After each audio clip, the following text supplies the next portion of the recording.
A millionaire beats his pregnant wife with a wooden stick while his mistress watches and smiles.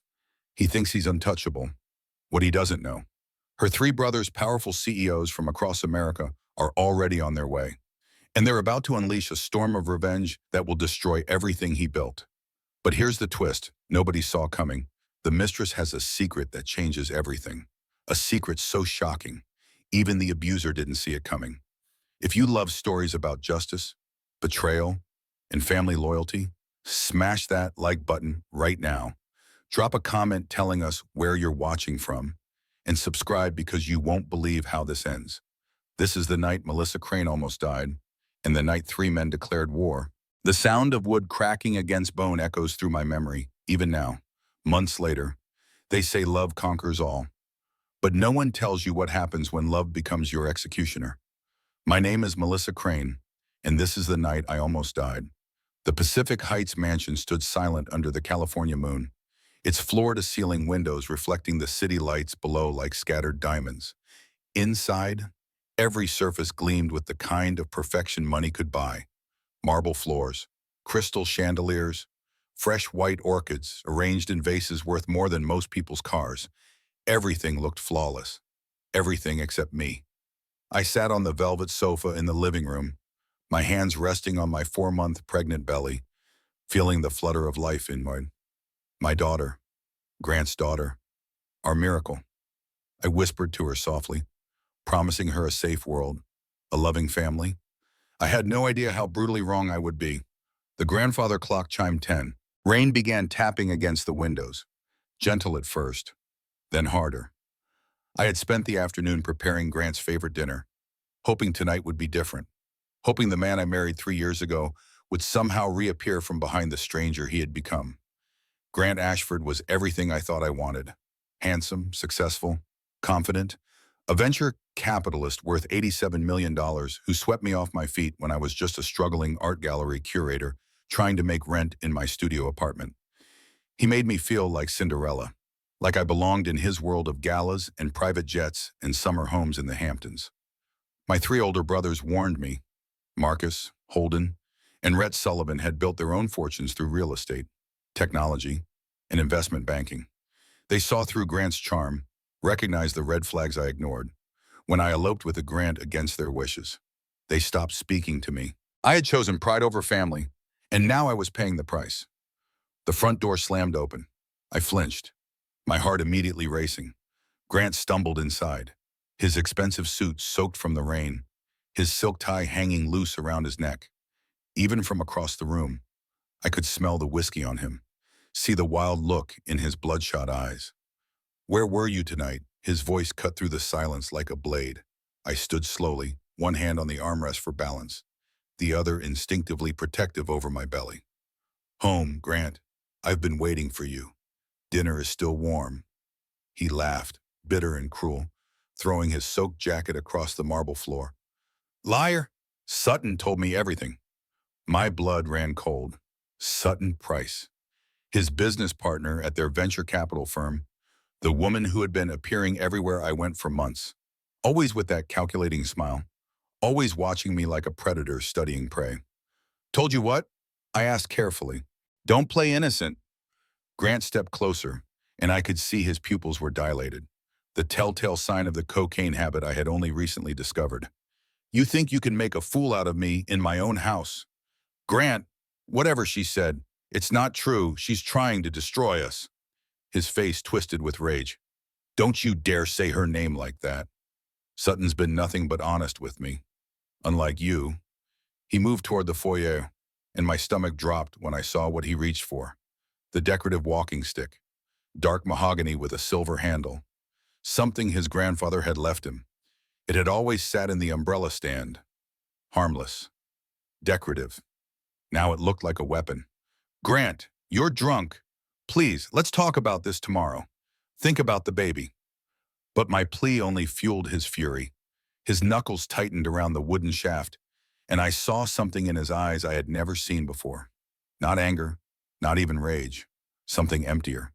Something broken beyond repair. "Whose child is it?" he roared. "Tell me the truth." "Yours," I whispered, backing away, my hands raised defensively. It's ours. Grant, our daughter. Please don't do this. The stick came down with brutal force. The crack as it struck my shoulder seemed to echo through the entire house. Pain exploded through my body, white hot and blinding. I cried out, stumbling, my hand reaching instinctively to protect my stomach. Please stop, I sobbed. You're hurting the baby. He didn't hear me, or maybe he didn't care. The second blow landed against my back. The third caught my arm as I tried to shield myself. Each strike fell heavier, faster, driven by something inhuman. Confess, he shouted. Say it's not mine. It is yours, Edward. I love you, please stop. But the man I loved was gone. In his place stood a monster, his face contorted with fury, his breathing ragged. He raised the stick again, his shadow stretching long and terrible across the white walls. The next hit landed against my side. My knees buckled. I collapsed onto the cold marble floor, tasting blood, feeling it warm against my lips. I tried to crawl away, gasping for breath, but my body wouldn't respond. Please, I whispered one last time. The baby, please. He stood over me, the stick trembling in his hand. For one brief second, something human flickered in his eyes. Recognition, horror. Then it vanished, buried under whatever poison Sutton had fed him, whatever drugs clouded his judgment. The final blow struck my ribs. Everything went dark. The last thing I remembered was the rain against the windows, sounding almost like applause. I woke to sirens and voices shouting orders I couldn't understand. Red and blue lights flashed through my closed eyelids, painting the darkness in violent colors. Someone was lifting me, gentle hands checking my pulse, voices urgent and afraid. She's pregnant, a woman's voice called out. 4 months. We need to move now. My eyes fluttered open. A paramedic leaned over me, her face kind but worried, an oxygen mask pressing against my mouth. Stay with us, Melissa.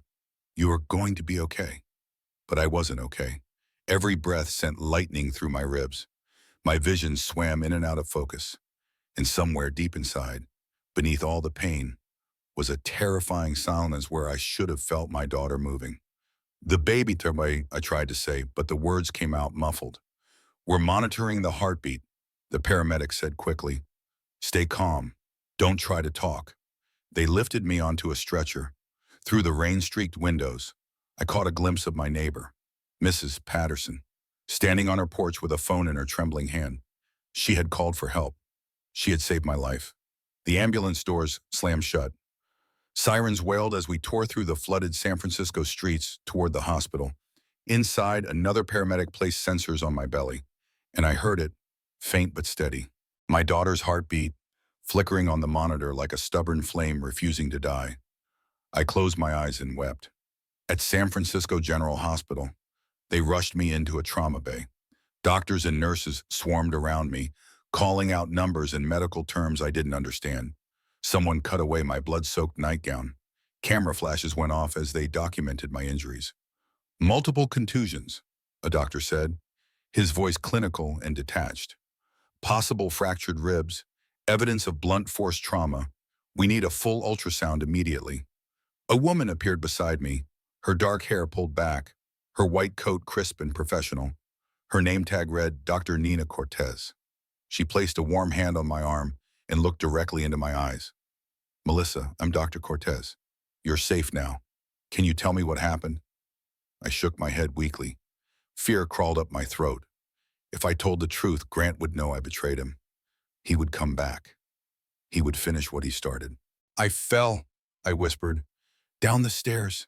It was an accident. Dr. Cortez's expression didn't change, but something in her eyes told me she didn't believe a word. The pattern of your injuries isn't consistent with a fall. These are defensive wounds. Melissa, someone did this to you.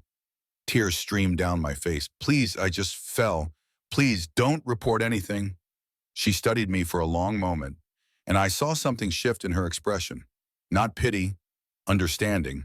She had seen this before. Seen women like me who chose silence over safety. I'm required by law to report suspected domestic violence, she said quietly. But first, let's make sure you and your baby are stable. They wheeled me to ultrasound. The tech spread cold gel across my bruised belly, and the screen flickered to life. There she was, my daughter, tiny and perfect, her heart beating strong and defiant. "The baby looks good," the technician said softly. "No signs of distress. She's a fighter." I sobbed with relief, my whole body shaking. They admitted me overnight for observation, in a private room with soft lights and clean white sheets. I lay staring at the ceiling, trying to process what had happened. My phone had been left behind at the house. I had no way to contact anyone. No family, no friends who hadn't slowly disappeared as Grant isolated me over the past year. I was completely alone. Around midnight, the door opened. I tensed, expecting a nurse or doctor. Instead, Grant stepped inside, and my heart stopped. He looked nothing like the monster from hours before. His hair was combed, his clothes fresh, his eyes red from crying. He carried a bouquet of white roses, my favorite, and his face was a mask of devastation. "Melissa," he whispered, his voice breaking. "Oh God, what have I done?" He fell to his knees beside my bed, the roses tumbling to the floor. "I'm so sorry. I was drunk. Sutton's been filling my head with lies, making me crazy. I thought you were cheating. I thought the baby wasn't mine. I lost control." Tears streamed down his face. Real tears. And for a moment I saw the man I married, the one who proposed on a beach at sunset, who cried when I showed him the positive pregnancy test, who promised to love me forever. "I'll get help," he continued, grabbing my hand desperately. "Rehab, therapy, whatever it takes. Please don't leave me. I can't lose you and our daughter. You're everything to me." I wanted to scream at him. I wanted to call security, to tell him to get out. But 3 years of loving him, of believing in us, of hoping he would change, had kept my voice trapped in my throat. "You almost killed us," I finally whispered. I know, and I'll spend the rest of my life making it up to you." He pressed my hand to his wet cheek. "Give me one more chance. Let me prove I can be better. For you, for our baby girl." Dr. Cortez had filed her report. Police would be coming to take my statement. If I told the truth now, Grant would be arrested. Our marriage would be over. My daughter would grow up with a father in prison. But if I gave him another chance, maybe he really would change. Maybe this was the wake-up call he needed. Maybe our family could still be saved. Looking back now, I understand how naive I was, how abuse works in cycles, how victims convince themselves that this time will be different. "Okay," I heard myself say. "One more chance." Grant's face flooded with relief. He kissed my bruised hand, careful not to hurt me. "I won't let you down. I promise." Within an hour, he had convinced Dr. Cortez that I wanted to leave against medical advice. I signed the paperwork with shaking hands, ignoring her concerned looks. Grant wheeled me out through a side exit to avoid the police officer waiting in the lobby. As we drove back to the mansion through the rain-slicked streets, I stared out the window at the city lights and wondered if I had just made the biggest mistake of my life. I had, but I wouldn't realize how big until it was almost too late. For 48 hours, Grant played the perfect husband. He brought me breakfast in bed, ran warm baths, spoke softly about the future. He threw away his cocaine stash, poured every bottle of alcohol down the sink, and made appointments with therapists and addiction counselors. I let myself believe the nightmare was over. On the third day, I found him in his study at 2 in the morning. The desk lamp cast harsh shadows across his face as he hunched over 3 neat white lines of powder. A rolled $100 bill sat beside them. "Grant," my voice came out small, afraid.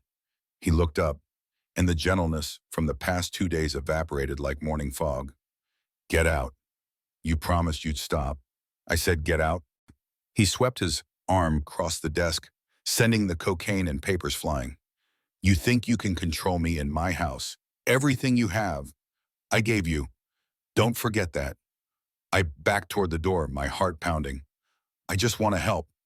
"You want to help?" He stood, moving toward me with that predatory look returning to his eyes.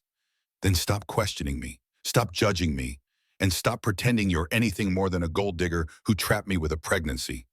The words hit harder than his fists had. I fled to our bedroom and locked the door, crying silently so he wouldn't hear. The next morning, I woke to find the bedroom door locked from the outside. I tried the handle, panic rising in my chest. Grant, the door won't open. His voice came from the hallway, cold and detached. I know. You're going to stay in there until you learn some respect. You can't lock me in here. This is crazy. My house, my rules. Someone will bring you food. I heard his footsteps retreating down the stairs. I was trapped. For 3 days. I lived as a prisoner in my own bedroom. Rosa, our housekeeper, brought meals 3 times a day. Her eyes filled with pity, but too afraid to help. I had no phone, no computer, no way to contact the outside world. The windows didn't open far enough to climb through, and we were on the second floor anyway. At night, I heard voices downstairs, Grant's deep laugh, and another voice, feminine and familiar. Sutton, she was living in the house, in the guest cottage. Rosa whispered when she brought dinner on the 3rd night. How long has she been there? I asked. Rosa looked away. 2 months, Mr. Melissa. 2 months, while I slept beside Grant, believing we were rebuilding our marriage. His mistress had been living 50 feet away. On the 4th night, I heard them in the living room below, their voices carrying up through the air vents. She's becoming a problem, Sutton said. What if she goes to the police? She won't. She's too weak, too desperate to save our little family. Grant's words dripped with contempt. Besides, I've been documenting her erratic behavior. If she tries anything, I'll have her committed. And the baby? Once it's born, we'll take care of everything. The insurance policy alone is worth $15 million. My blood turned to ice. They were planning to kill me. I pounded on the bedroom door. Let me out, Grant. Please. Footsteps thundered up the stairs. The lock clicked, and Grant stood in the doorway, his face twisted with rage. In his hand was the walking stick. I told you to be quiet, he said softly. I backed away, my hands raised. I heard everything. I know what you're planning. Then you know there's no point in fighting. The beating that followed was worse than the first. He struck my back, my legs, careful to avoid my stomach. He wanted me alive long enough to deliver the baby. When I finally lost consciousness, slumped in the corner of our bedroom, my last thought was that no one was coming to save me. I was wrong. I woke in a hospital bed for the 2nd time, but this time felt different.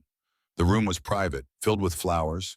Soft classical music played from a speaker somewhere, and standing at the window, silhouetted against the afternoon sun, was a man I hadn't seen in 3 years. Marcus. My voice came out as a broken whisper. My oldest brother turned, and the relief that flooded his face was almost painful to see. He crossed the room in 3 long strides and carefully, gently, took my bruised hand in his. Hey, little sister, he said, his voice rough with emotion. We've got you now. Tears spilled down my cheeks. How did you find me? Rosa called my office, said you were in trouble. He pulled up a chair, and I saw the anger burning beneath his calm exterior. Melissa, what has he done to you? Before I could answer, the door opened again. 2 more men entered, and my heart swelled with a complicated mix of shame and relief. Holden, my tech mogul brother from right here in San Francisco, looked exactly the same. Sharp suit, designer glasses, that analytical expression that missed nothing. Behind him came Rhett, the youngest of my 3 older brothers, flying in from Chicago. He had always been the hothead, and right now his hands were clenched into fists. Oh, Bella, Holden said softly, using my childhood nickname. He sat on the edge of my bed, his eyes scanning the bruises on my face and arms with the precision of someone cataloging evidence. We're going to fix this. Rhett paced near the door like a caged animal. Where is he? Tell me where Grant is right now. Rhett, Marcus said sharply. Not now, Chinimayo. She needs us calm. I looked at my 3 brothers, the men I had cut out of my life because I thought I knew better, because I thought Grant's love was enough. I'm so sorry. You were right about him, and you were right about everything, and I was too stubborn to listen. Marcus squeezed my hand. We're past apologies.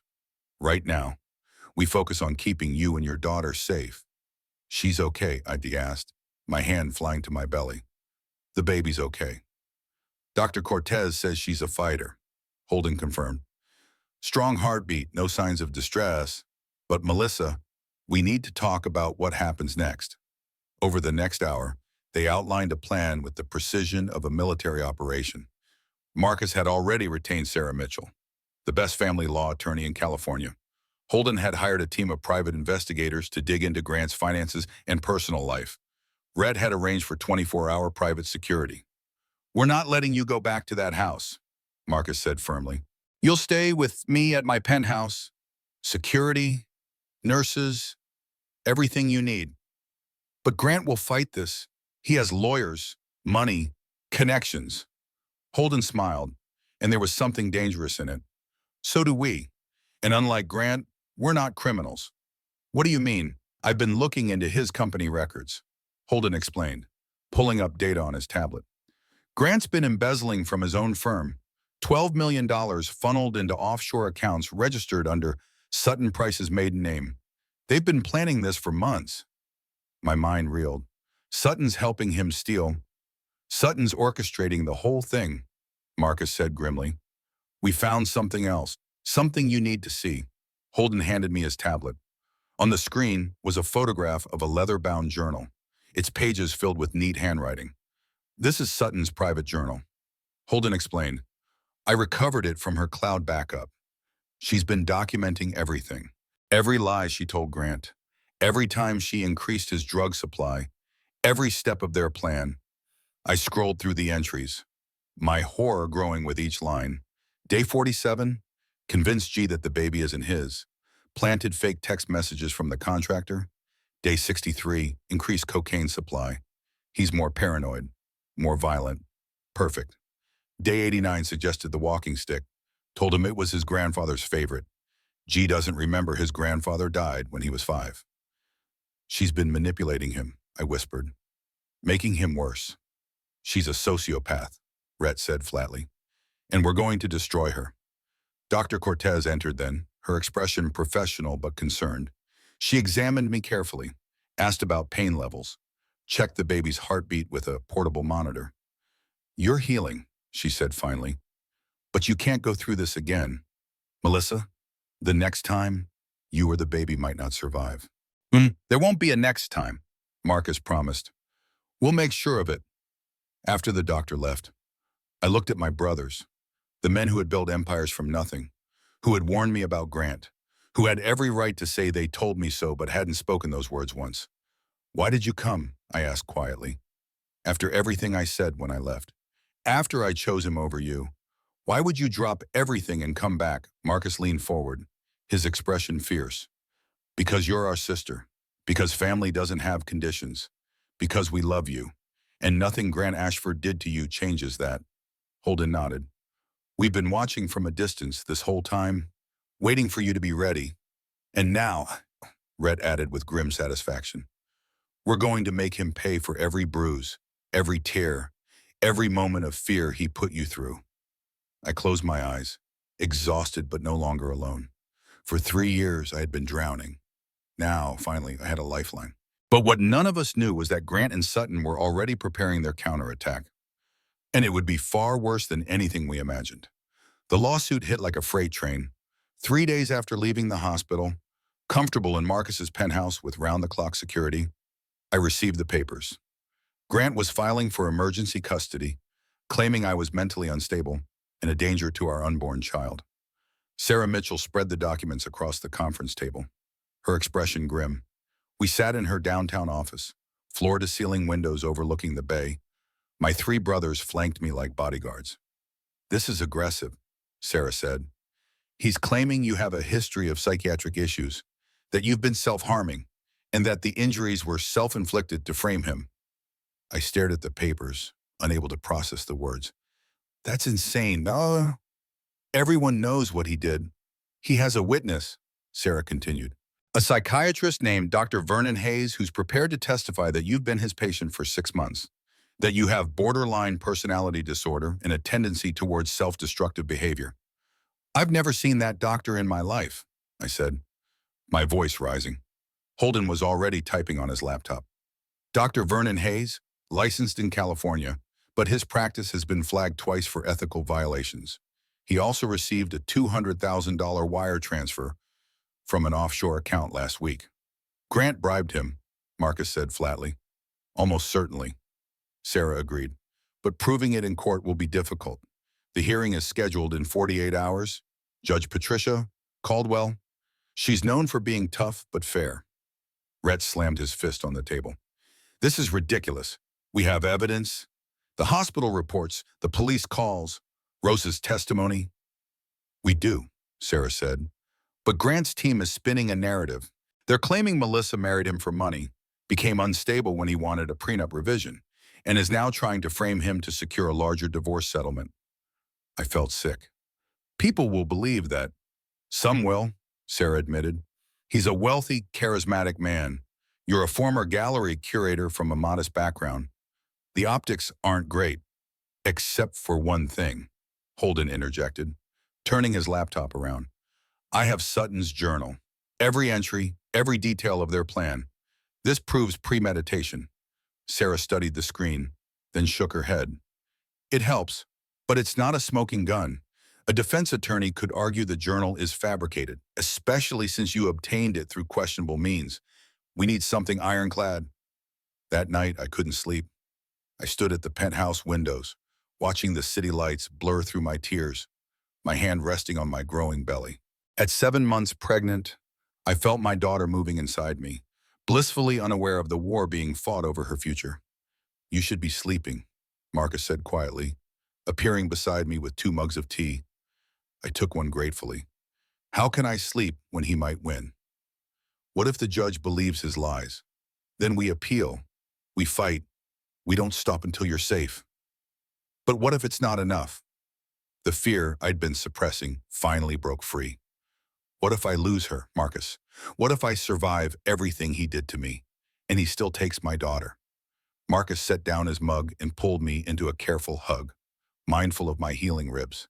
That's not going to happen. We have resources. We have evidence. And we have the truth. Trust me. But his voice wavered just slightly, and I knew he was afraid too.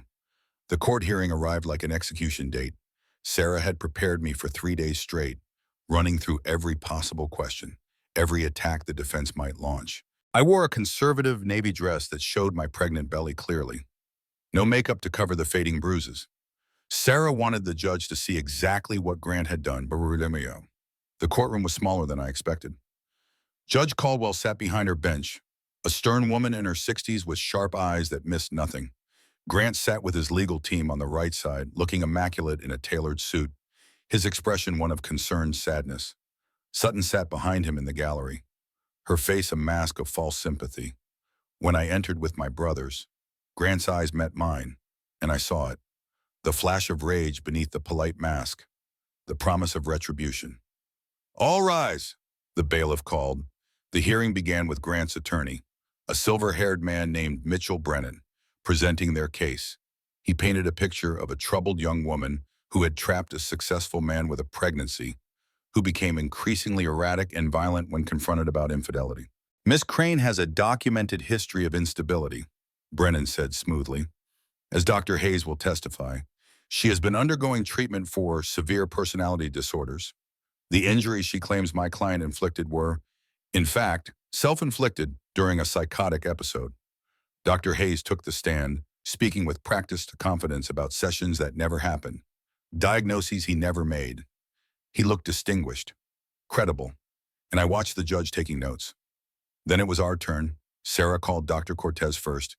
She testified about the pattern of injuries, the defensive wounds, the timeline that made self-infliction impossible.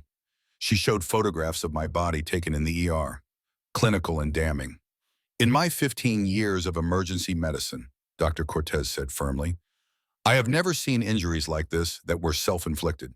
These are consistent with assault by another person using a blunt object.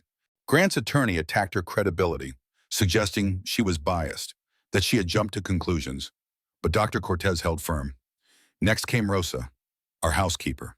She spoke with a heavy accent, her hands twisting nervously, but her testimony was devastating. She described hearing screams, finding me locked in the bedroom, seeing Sutton Price living in the guest house. Mr. Grant, he tell me not to help Miss Melissa, Rosa said, tears streaming down her face. He say if I call police, he make sure I get deported. But I cannot watch her suffer. I had to call her family. The judge's expression hardened. Finally, Holden took the stand, not as a witness, but as an expert in digital forensics. Sarah had filed emergency motions to allow his testimony, arguing it was crucial evidence. Your Honor, Holden said calmly, I have forensic evidence showing that Dr. Hayes received $200,000 from an offshore account controlled by the defendant. I also have recovered documents that prove Mr. Ashford and Miss Price have been planning to eliminate my sister for financial gain.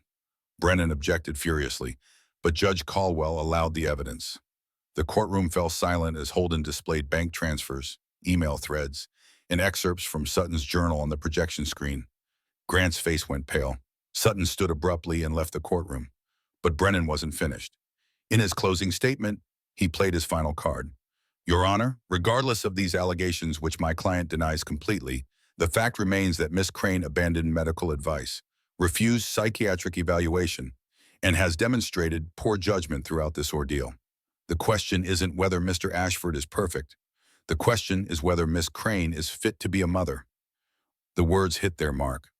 I saw doubt flicker in the judge's eyes. Judge Caldwell took a brief recess to review the evidence. 30 minutes felt like 30 hours. When she returned, her expression was unreadable. I've reviewed the testimony and evidence presented today, she began. This is one of the most disturbing cases I've encountered in my career. My heart stopped. However, she continued, I find the evidence against Mr. Ashford compelling. The financial records, the medical testimony, and the witness statements paint a clear picture of systematic abuse and manipulation. Relief flooded through me. Therefore, I am denying the emergency custody request. Mr. Ashford will have no contact with Miss Crane or the child until a full investigation is completed. I am also referring this matter to the district attorney for potential criminal charges. Grant stood abruptly, his chair scraping. This is ridiculous. You can't. Sit down, Mr. Ashford, the judge said coldly, or I will hold you in contempt. As we left the courthouse, reporters swarmed us with cameras and questions. Marcus and Rhett formed a protective barrier, while Sarah gave a brief statement. I caught one glimpse of Grant being escorted out a side door, his face contorted with rage. We had won the battle, but watching Grant's expression, I knew the war was far from over. That night, Marcus's penthouse phone rang at 2 a.m. It was Sarah Mitchell, and her voice was tight with urgency. Grant and Sutton are gone. They fled the country. Private jet to Mexico 6 hours ago. The victory I'd felt dissolved into terror. They were running, and running meant desperation. Desperation meant danger. How long before we can extradite them? Marcus demanded. Weeks, maybe months. And that's only if Mexico cooperates. I looked at my brothers, seeing my own fear reflected in their faces. Grant had escaped justice, and as long as he was free, I would never truly be safe. But then my water broke. The contractions started as we were processing the news of Grant's escape. One moment I was standing in Marcus's living room, numb with shock. The next, a wave of pain doubled me over, and warm fluids soaked through my dress. Hospital, Holden said immediately, already grabbing keys. Now, it's too early, I gasped. I'm only 7 months. The baby needs more time. The baby is coming, Marcus said firmly, guiding me toward the elevator. We'll deal with everything else later. The drive to San Francisco General was a blur of pain and fear. Rhett called ahead to Dr. Cortez, while Holden drove with the kind of controlled speed that came from racing cars as a hobby. Marcus held my hand in the back seat, timing contractions. You've got this, Melissa, he said quietly. You're the strongest person I know. I'm terrified, I admitted between contractions. What if something's wrong? What if the beatings hurt her? Then Dr. Cortez will fix it. That's why we're going to the best hospital with the best doctor. You're not alone anymore. At the hospital, they rushed me into a delivery room. Dr. Cortez appeared within minutes, calm and professional despite the emergency. Melissa, your daughter has decided she's ready to meet you, she said, examining me quickly. She's premature but viable. We have a NICU team standing by. Let's bring her into the world safely. The next 4 hours were a haze of pain, exhaustion, and overwhelming fear. My brothers took turns staying with me, offering water, counting through contractions, being the family I thought I'd lost forever. Sarah Mitchell arrived and stood guard outside the delivery room, handling the swarm of reporters who somehow learned where I was. At 6:42 in the morning, as golden sunlight streamed through the hospital windows, my daughter entered the world. She came out screaming, tiny and red-faced and furious at being evicted early, the most beautiful sound I'd ever heard. "She's breathing on her own," Dr. Cortez announced with a smile. 4 pounds, 2 ounces, small, but mighty. They placed her on my chest for 30 precious seconds. She had a shock of dark hair, my nose, and when her eyes flickered open briefly, I saw they were Grant's brilliant blue, a complicated inheritance. "Hello, Lily," I whispered, the name coming to me in that instant. "You're safe now, I promise." Then the NICU team whisked her away to the specialized nursery for premature babies. I wanted to follow, to never let her out of my sight, but exhaustion pulled me under. When I woke hours later, all 3 of my brothers were crowded into my private room. Holden was on his laptop, Marcus was on the phone with lawyers, and Rhett was assembling what looked like a fortress of flowers sent by well-wishers. "Liliason," I asked immediately. "Perfect," Marcus said, ending his call. "Doctor says she's doing great, breathing well, maintaining body temperature. You can see her in an hour when you're more stable." Relief made me dizzy. "Grant!" The mood in the room darkened. Holden closed his laptop. "Still in Mexico, but we have a problem." He showed me his screen. It was a news article from a major outlet. "Tech mogul Grant Ashford files for emergency custody from abroad. Claims mother mentally unfit." My stomach dropped. "He's still fighting for her." "He filed the paperwork before fleeing," Sarah Mitchell said, entering the room with a stack of legal documents. "His lawyer is arguing that you're unstable, that the premature birth is evidence of your poor health choices, and that Grant should be granted immediate custody upon his return to the U.S. But the judge already denied him. This is a different motion in a different court. He's forum shopping, trying to find a sympathetic judge." Sarah's expression was grim. "And there's more. He's offering to return voluntarily if the court grants him supervised visitation with Lily." "Absolutely not," I said immediately. "He doesn't get anywhere near her." "We'll fight it," Marcus promised. "But Melissa, we need to be smart about this." "What do you mean?" Holden leaned forward. "Grant thinks he's winning. He thinks we're scrambling, desperate, on defense. What if we let him think that? I don't understand. What if we leak information that you're considering a settlement?" Holden explained. "That you're willing to accept limited supervised visitation if he returns and faces the charges. We make him think he's getting what he wants." "Why would we do that?" Rhett demanded. "Because," Marcus said slowly, understanding dawning in his eyes, "if we can get him back on U.S. soil, he can be arrested immediately. No more extradition delays." Sarah nodded. "It's risky. If he suspects a trap, he'll never come back. We'd have to make it convincing." I would have to make it convincing. I realized. I'd have to publicly say I'm considering letting him see Lily.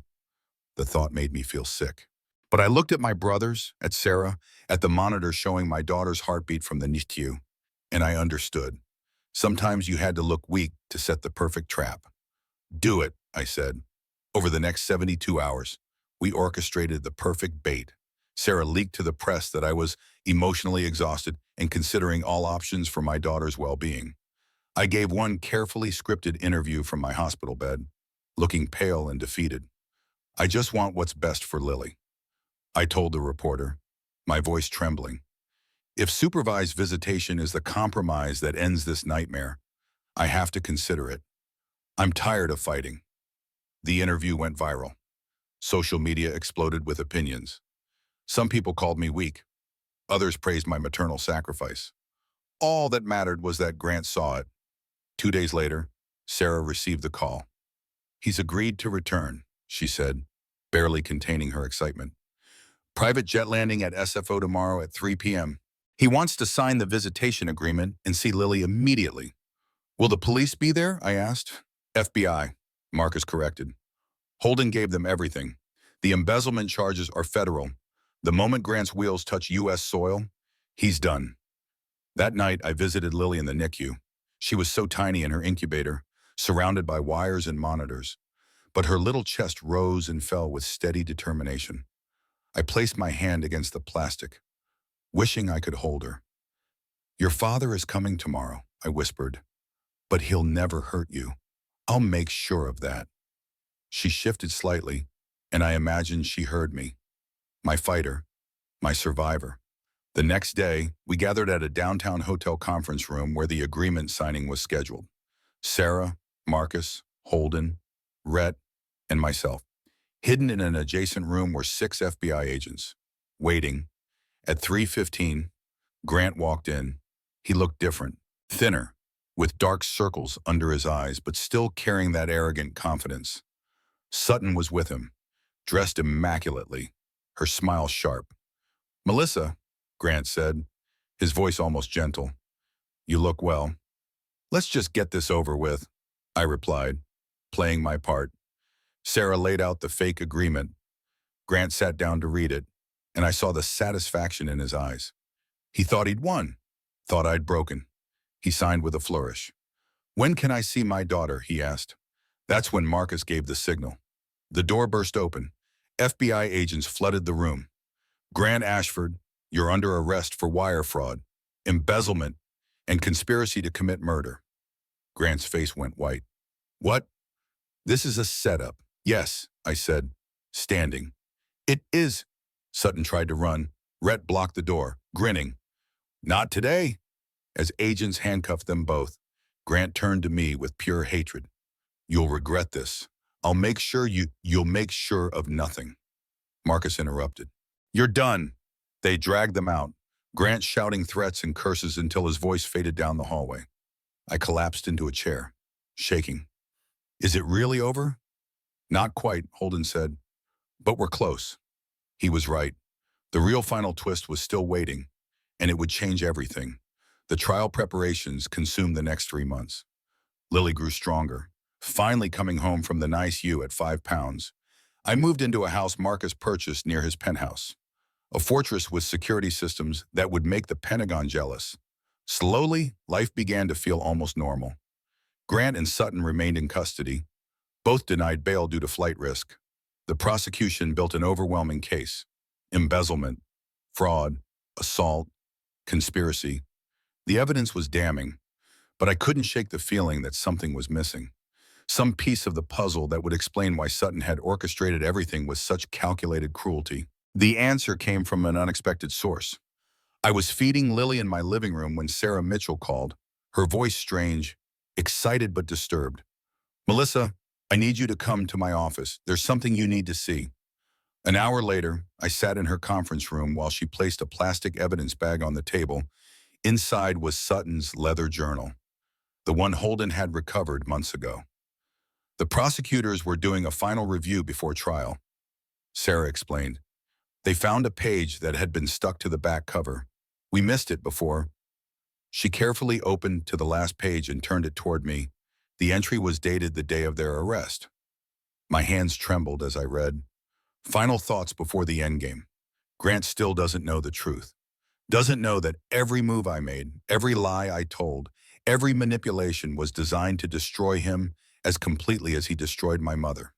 His name isn't just Grant Ashford. It's Grant Ashford Price, my father. Our father had an affair 35 years ago with my mother, Claire. When she got pregnant with me, he refused to acknowledge it, paid her off, threatened her, forced her to sign papers saying she'd never contact his family. He went on to build his fortune, marry Grant's mother, live his perfect life while my mother worked 3 jobs and died of cancer when I was 20. Grant got everything: the name, the inheritance, the respect. I got nothing, so I decided to take everything from him instead.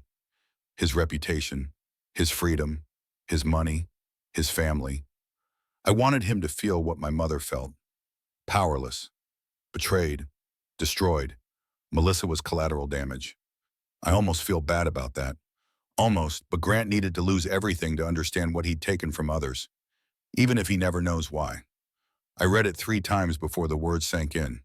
"Sutton is Grant's half-sister," I whispered. Sarah nodded grimly. We had it verified, DNA records, birth certificates, everything. Their father, Richard Price, had the affair. When he died, his will left everything to Grant. Nothing to Sutton because he never legally acknowledged her.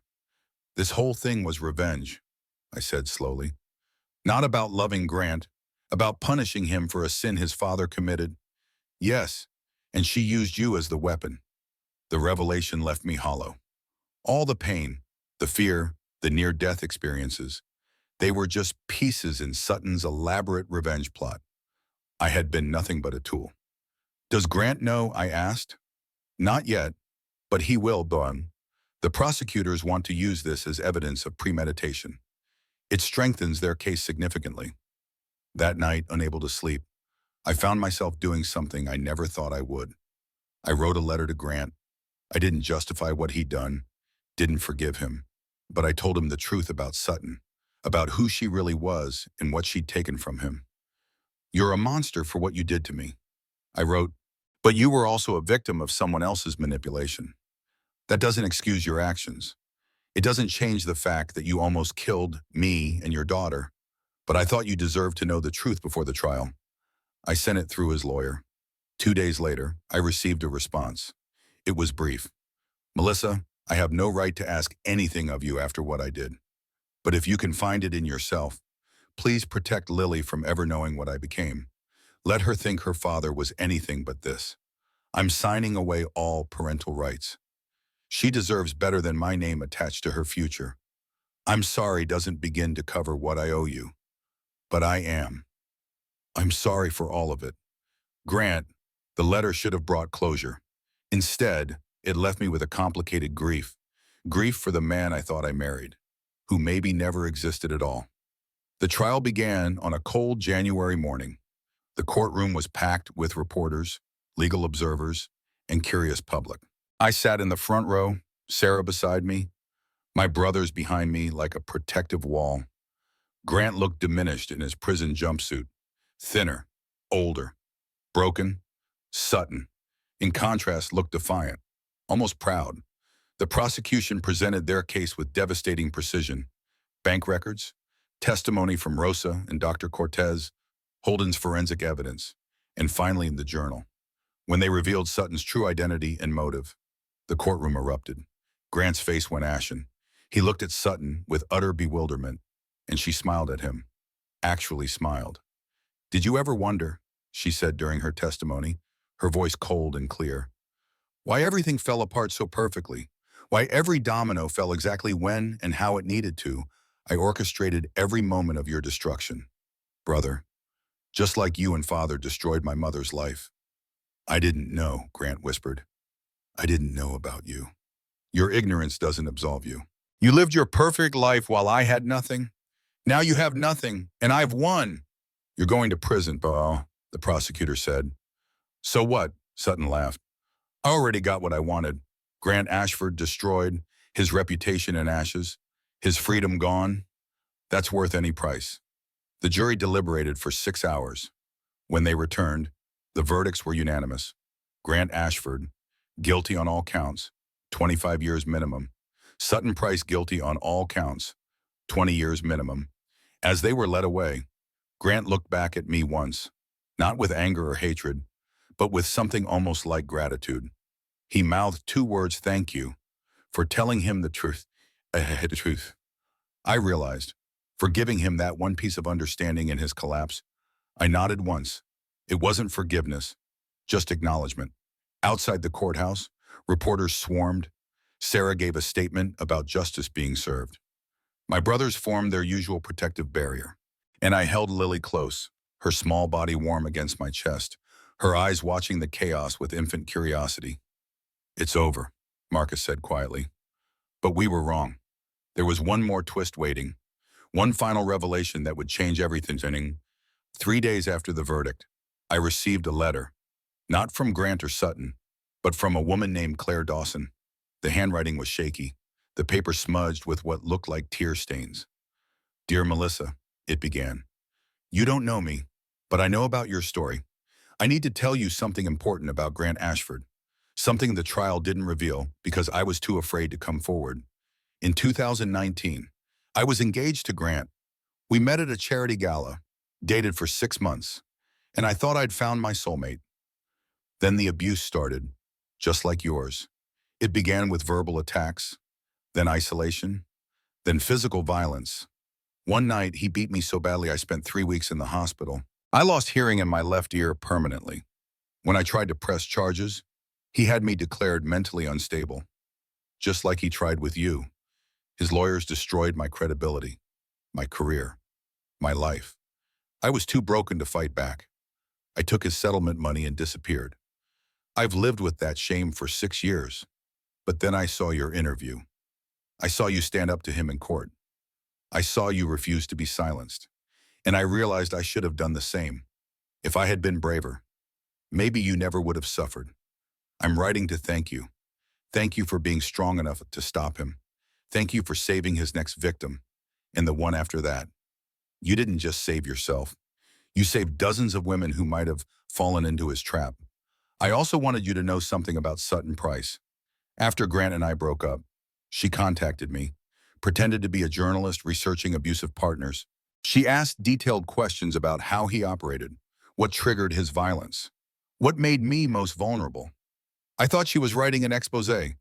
I realize now she was gathering intelligence, learning how to make him worse. She knew about me, probably knew about others. She deliberately chose you because you fit the profile of his preferred victims. Young, ambitious, estranged from family. You weren't random. You were selected. And that makes what happened even more calculated. I hope you're healing. I hope your daughter grows up knowing she has the strongest mother in the world. And I hope you can forgive yourself for anything you think you did wrong. You didn't. I didn't. We were targeted by predators. With gratitude and solidarity. Claire Dawson. I read the letter 3 times before the implications sank in. Sutton hadn't just manipulated Grant. She had researched his pattern, studied his previous victims, and deliberately chosen me because I matched his preferences. The entire relationship might have been engineered from the start. I called Sarah immediately. We need to find out how many other women there were, how many victims Grant had before me.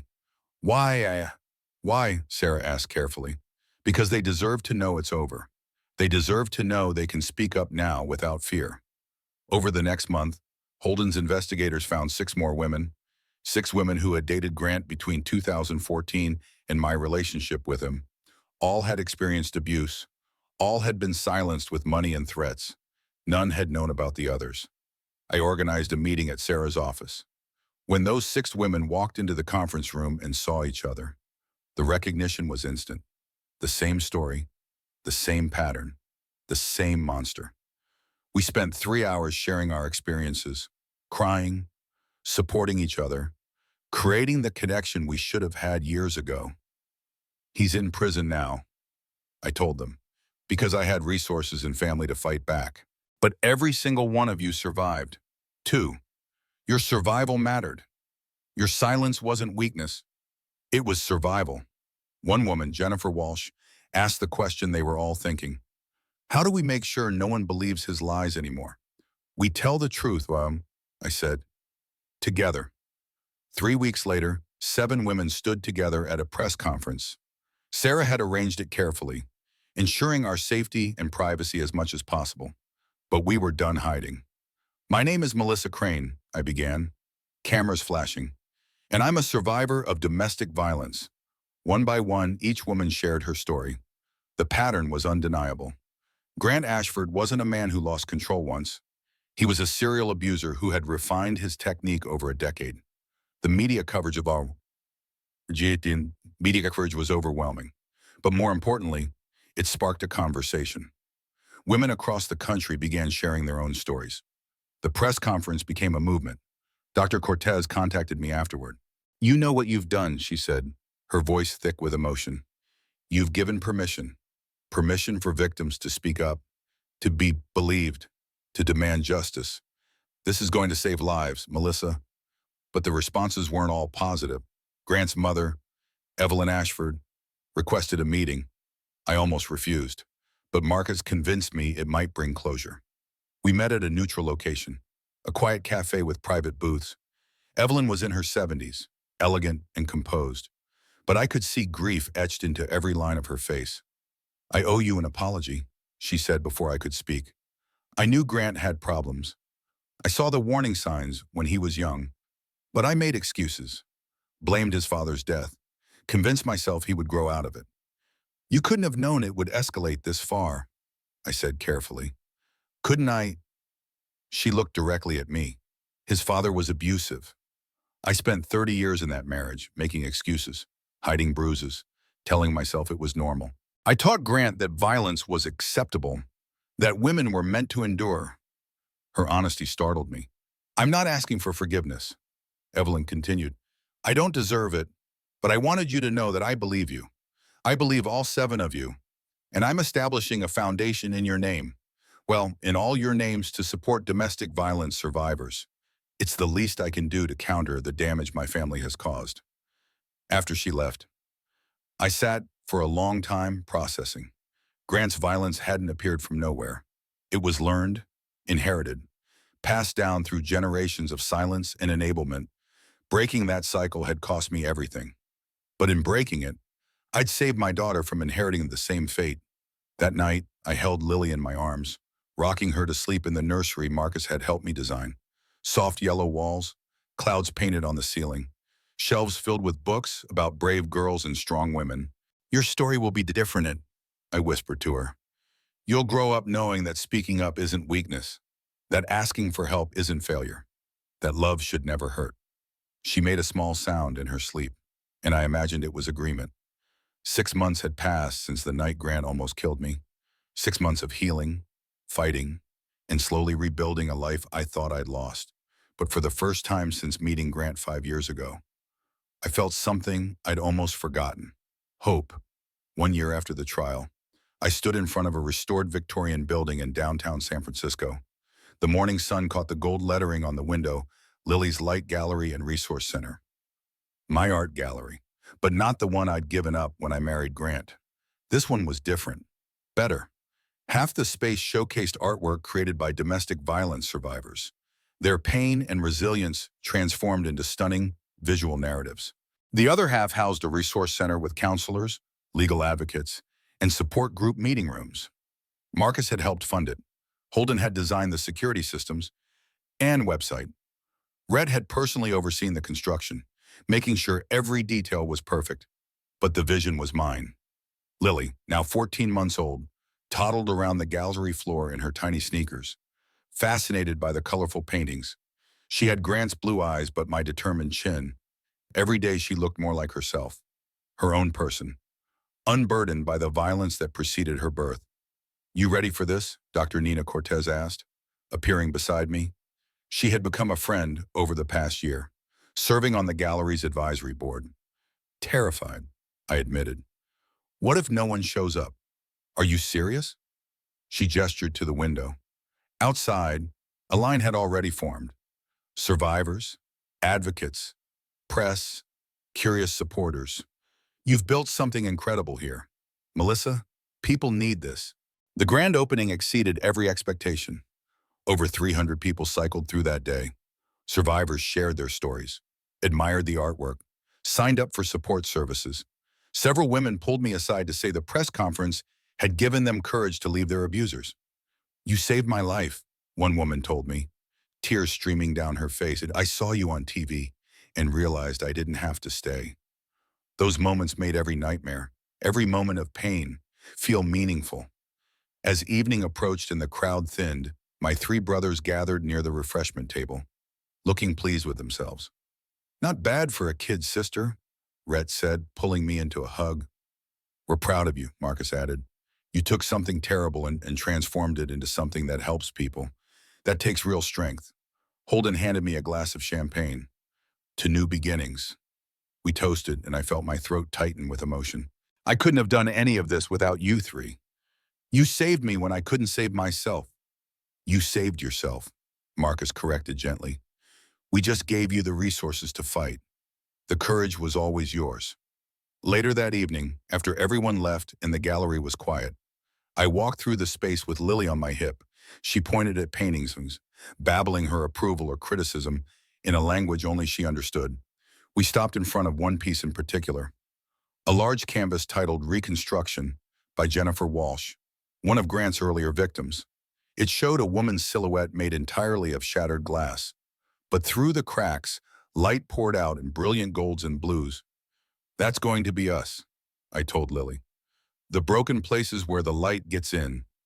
My phone buzzed. A text from Sarah Mitchell. "Thought you'd want to know. Sutton's appeal was denied. She's going to serve her full 20 years.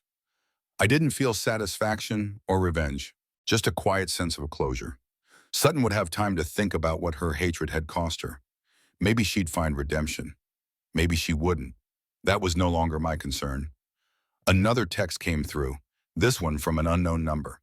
"Hi, Melissa. This is Claire Dawson. I saw the coverage of your gallery opening. It's beautiful. I start trauma therapy next week, something I should have done years ago. Thank you for showing me it's never too late to heal. Also, I adopted a dog. His name is Hope. Seemed appropriate." I smiled, typing back, "That's wonderful. Claire, you're braver than you know." Over the following months, Lily's Light became more than a gallery. It became a movement. We opened satellite locations in 3 other cities. The website received millions of visitors. The waiting list for our support groups stretched for weeks. Evelyn Ashford's foundation partnered with us, funding free legal services for survivors. Dr. Cortez helped establish a training program for medical professionals to better recognize and document abuse. Even Rosa, our former housekeeper, joined the team as a community outreach coordinator, using her story to help other immigrant women trapped in abusive situations. I was invited to speak at conferences, on news programs, at universities. Every time I shared my story, I watched faces in the audience. The recognition, the relief, the realization that they weren't alone. But my favorite moments were the quiet ones. Tuesday evenings, when support groups met in our back rooms, watching women walk in hunched and afraid, then gradually straightening over weeks and months, seeing them laugh again, dream again, believe in themselves again. That was the real work, not the publicity or awards, but the individual transformations happening in small, carpeted rooms with folding chairs and donated coffee. On Lily's second birthday, we threw a party at the gallery. Not just family, but the extended community we'd built. Survivors, advocates, volunteers, people who had become friends through shared trauma and healing. As I watched Lily smash her face into a pink frosted cake, surrounded by laughter and love, Marcus sidled up beside me. "You ever think about what would have happened if you hadn't survived?" he asked quietly. "Every day," I admitted. "But I also think about what would have happened if I'd stayed silent. How many other women would have suffered? How Lily would have grown up thinking abuse was normal." "You broke a cycle," Marcus said. "Not just for yourself, but for her, for dozens of women. That's legacy, Melissa." I looked around the room, at Holden showing Lily how to blow out candles, at Rhett arguing about baseball with one of our volunteers, at Dr. Cortez comparing baby photos with Claire Dawson, who had flown in for the party, at Sarah Mitchell going over legal documents with a new client, even on a Saturday. This was family, not just blood, but chosen, built from shared pain and mutual support. Sometimes I wonder if I'll ever really be okay. I confessed to Marcus, if the nightmares will ever fully stop. "Maybe they won't," he said honestly, "but you'll keep living anyway. That's what survivors do." He was right. I still had hard days. Moments when a loud noise made me flinch. Times when Lily's blue eyes reminded me too much of Grant, and I had to breathe through the panic. Nights when I woke up reliving the beatings, but those moments grew further apart. And between them, life bloomed. I started dating again, cautiously. Nothing serious, but it felt good to remember I could trust someone new. I reconnected with old friends who had disappeared during my marriage. I even began painting again, something I'd given up years ago. One of my paintings hung in the gallery now, a self-portrait titled After. It showed a woman's face, half in shadow, half in light, scars visible but not defining, eyes looking forward, not back. Several galleries had offered to buy it. I refused at every offer. Some things weren't for sale. As the birthday party wound down and guests began leaving, I found myself alone in the gallery's main room. The space glowed softly in the evening light. artwork casting long shadows across polished floors. I thought about the woman I'd been 2 years ago, desperate for approval, willing to ignore red flags, convinced love meant sacrifice. I barely recognized her now. That woman had died on a marble floor under Grant's fists. But from that death came someone stronger. Someone who learned that asking for help wasn't weakness. That setting boundaries was self-respect, not selfishness. That love should feel safe, not dangerous. Lily's laugh echoed from the back room where Holden was reading her a bedtime story. That sound, more than anything, reminded me why every painful step had been worth it. My daughter would grow up in light. She would never doubt her worth, never accept cruelty disguised as love, never silence herself to make someone else comfortable. That was my victory, not the trial verdict or the gallery success or the media recognition. My victory was standing in this room, alive and healing, raising a daughter who would never have to survive what I did. As I locked up the gallery that night, I paused at the door. The street outside was quiet, city lights glowing against the dark sky. Somewhere out there, Grant sat in a prison cell, serving his sentence. Sutton sat in another, consumed by her own hatred. But I was here, free, whole, building something beautiful from the ashes of trauma. I closed the door on that chapter of my life and walked toward home. 6 months after the trial, I stood in front of a restored Victorian building in downtown San Francisco. The morning sun caught the gold lettering on the window. Lily's Light Gallery and Resource Center. My art gallery, but not the one I'd given up when I married Grant. This one was different, better. Half the space showcased artwork created by domestic violence survivors, their pain and resilience transformed into stunning visual narratives. The other half housed a resource center with counselors, legal advocates, and support group meeting rooms. Lily, now 9 months old, sat in her stroller, fascinated by the colorful paintings on the walls. She had Grant's blue eyes, but my determined chin. Every day she looked more like herself, her own person, unburdened by the violence that preceded her birth. "You ready for this?" Dr. Nina Cortez asked, appearing beside me. She had become a friend, serving on the gallery's advisory board. Terrified, I admitted. "What if no one shows up?" "Are you serious?" She gestured to the window. Outside, a line had already formed. Survivors, advocates, press, curious supporters. "You've built something incredible here." Melissa. The grand opening exceeded every expectation. Over 300 people cycled through that day. Survivors shared their stories, admired the artwork, signed up for support services. Several women pulled me aside to say the press conference with the 7 victims had given them courage to leave their abusers. "You saved my life," one woman told me, tears streaming down her face. "I saw you on TV and realized I didn't have to stay." Those moments made every nightmare, every moment of pain, feel meaningful. As evening approached and the crowd thinned, my 3 brothers gathered near the refreshment table, looking pleased with themselves. "Not bad for a kid, sister," Rhett said, pulling me into a hug. "We're proud of you," Marcus added. "You took something terrible and transformed it into something that helps people. That takes real strength." Holden handed me a glass of champagne. "To new beginnings." We toasted, and I felt my throat tighten with emotion. "I couldn't have done any of this without you 3. You saved me when I couldn't save myself." "You saved yourself," Marcus corrected gently. "We just gave you the resources to fight. The courage was always yours." Later that evening, after everyone left and the gallery was quiet, I walked through the space with Lily in my arms. She pointed at paintings, babbling her approval or criticism in a language only she understood. We stopped in front of one piece in particular, a large canvas titled Reconstruction by Jennifer Walsh, one of Grant's earlier victims. It showed a woman's silhouette made entirely of shattered glass, but through the cracks, light poured out in brilliant golds and blues. "That's going to be us," I told Lily. "The broken places where the light gets in." My phone buzzed. A text from Sarah Mitchell. "Thought you'd want to know. Sutton's appeal was denied. She's serving her full 20 years. Grant's request for reduced sentence was also denied. It's really over."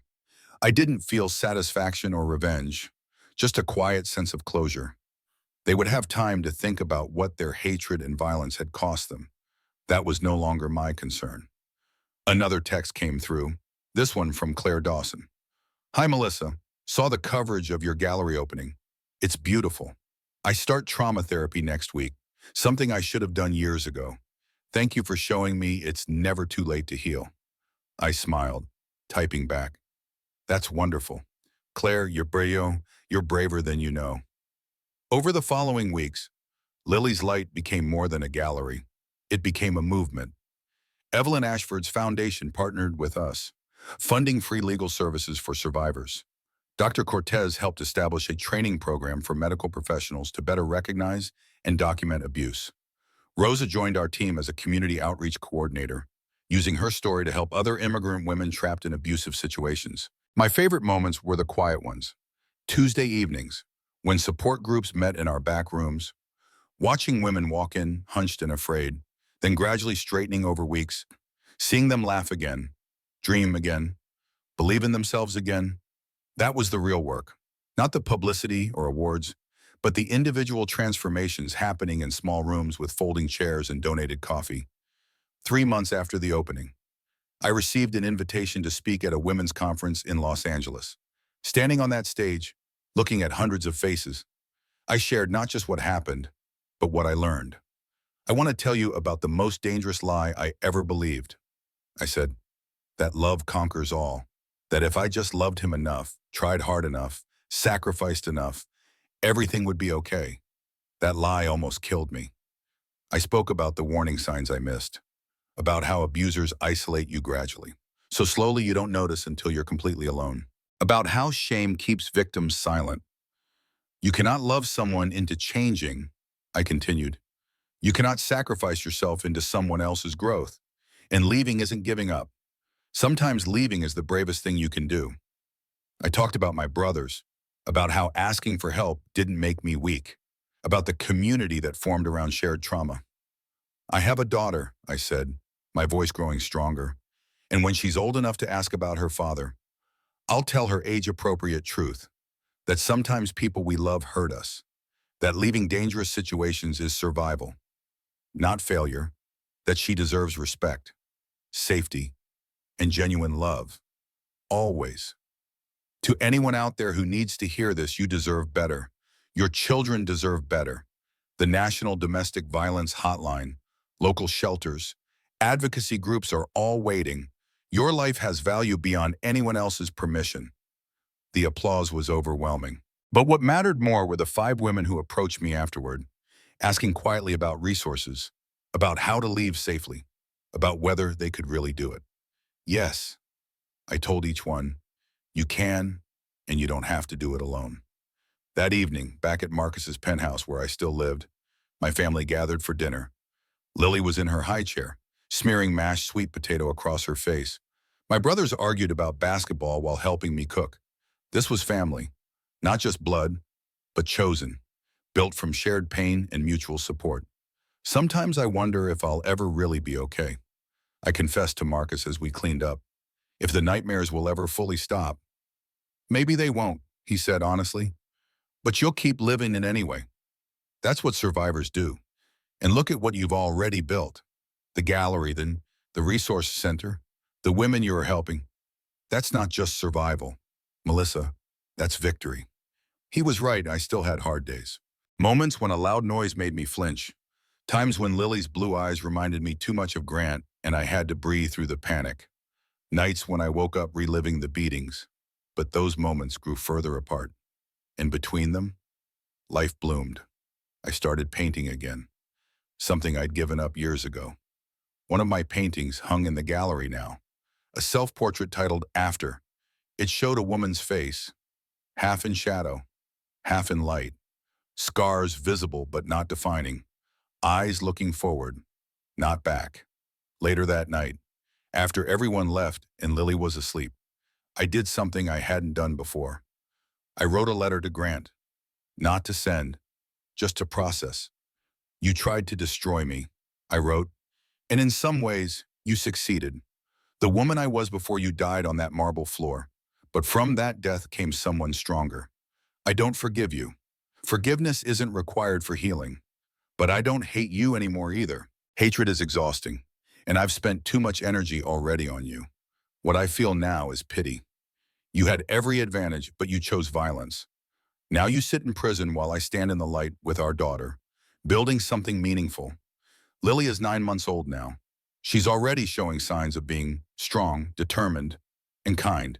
She looks like both of us, but will act like neither. She's her own person, unburdened by our history. She'll never know you. That's not cruelty. That's protection. I survived you. She'll never have to. I folded the letter and burned it in the fireplace, watching the paper curl and blacken. Some things needed to be said, but not sent. 1 year after the attack, I stood at the gallery window at sunset. Lily balanced on my hip. The city stretched before us, lights beginning to twinkle in the dusk. You know what the best part is, I whispered to her. We get to decide what happens next. No one controls our story anymore. Lily babbled something that sounded like agreement and grabbed my nose. I laughed, surprising myself with how natural it felt. Real laughter, not the forced kind. Joy that wasn't performative, but genuine. My phone rang. It was a woman from Oregon who had seen my conference speech online. She was leaving her abuser tonight and needed to know she could survive. You can, I told her firmly. I promise you can. Let me connect you with resources in your area.